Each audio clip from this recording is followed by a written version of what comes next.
Your Grace, I feel I've been remiss in my duties. I've given you meat and wine and music, but I haven't shown you the hospitality you deserve. My king has married, and I owe my new queen a wedding gift.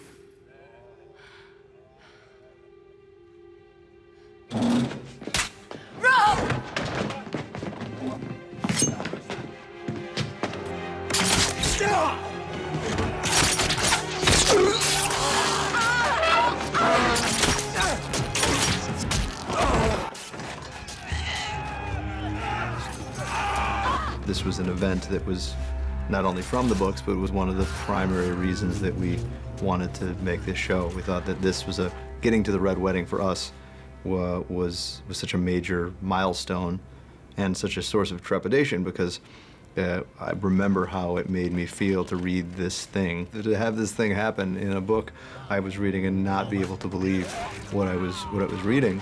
And there was a tremendous responsibility there to do justice to it. I remember the experience in reading the book was kind of shock and horror, but then later, how did I not see that coming? Because, you know, all the clues are there, and certainly you knew that Rob was heading into a dangerous situation, but somehow your guard drops and you realize that Edmure, despite all his fears, he's not marrying some hideous Frey monster. He's actually marrying this beautiful young woman, and that turned out really well. And it looks like, hey, this might have a happy ending.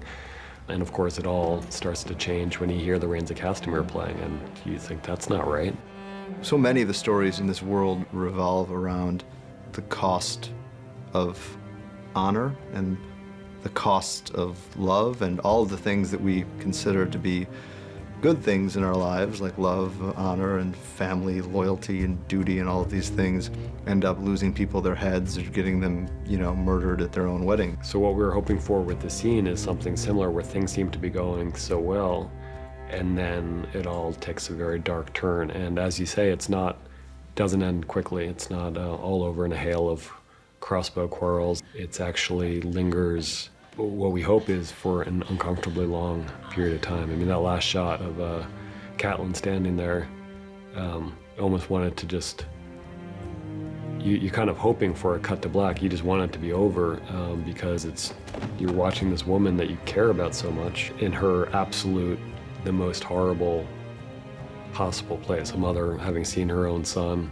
killed before her eyes, and having really nothing left to live for at that moment. You know, believing all her other sons are dead, and presumably her daughters are dead, or at least in the grips of the Lannisters, and it's just all, her husband has preceded her long before, and it's all over for her.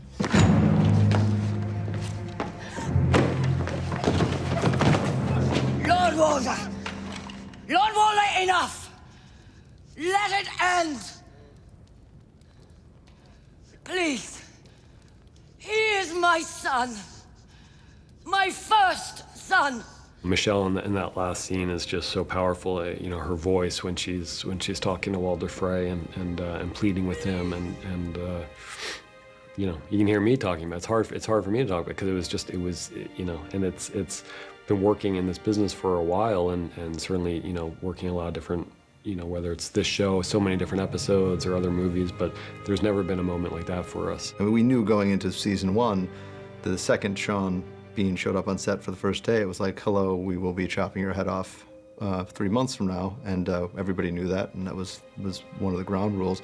We knew, obviously, when Richard and Michelle showed up for work on their first day, we distantly knew that somewhere in the future, these, if we all got lucky enough and the show didn't sink to the bottom of the ocean in the middle of the first season, that it was in the back of our minds that the Red Wedding was there looming, but it wasn't something that really informed our daily lives working with them. So these people become like family members to you, and they're people you spend so much time with, and that you fly all over the place with, and you on screen, off screen, on set, off set, you become very, very close to.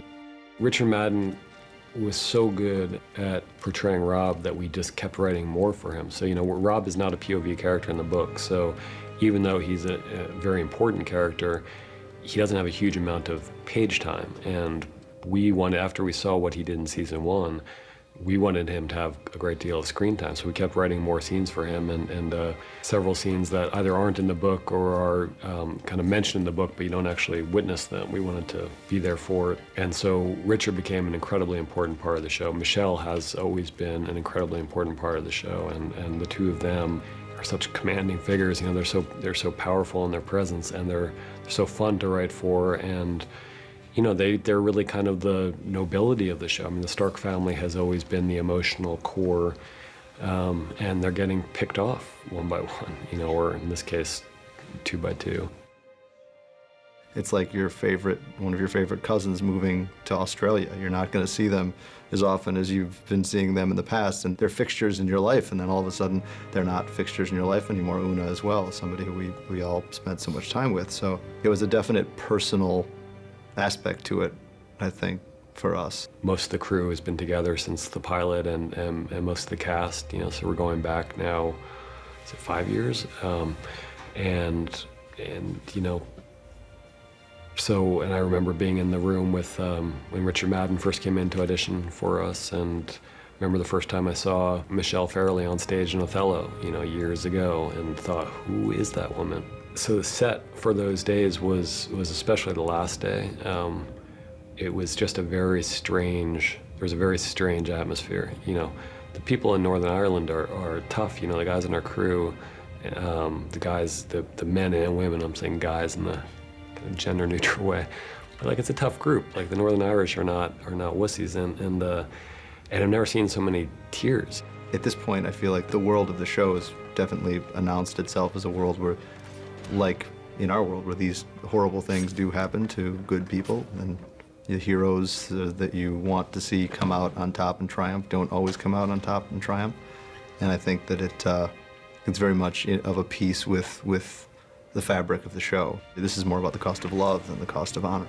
I remember a high school teacher once talking to me about tragedy being not good versus evil, but good versus good, and what you do when you're faced with two conflicting goods, and the good of love against the good of honor and keeping your word. And Rob made a choice there, and it's taken a while, but he ends up paying for that choice in the worst possible way in this scene.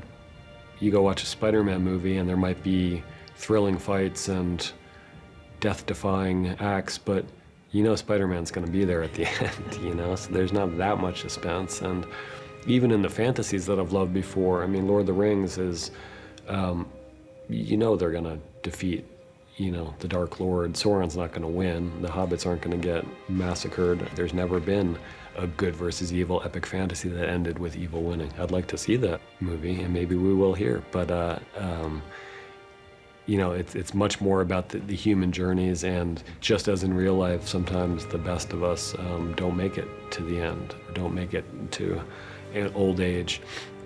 So it's a challenge always in this show, but it's also what we love about it. You know, just that sense that everyone is at risk. Even the most beloved characters might not make it to the next episode, and that's what we loved about the books, and that's what we're trying to recreate with the series.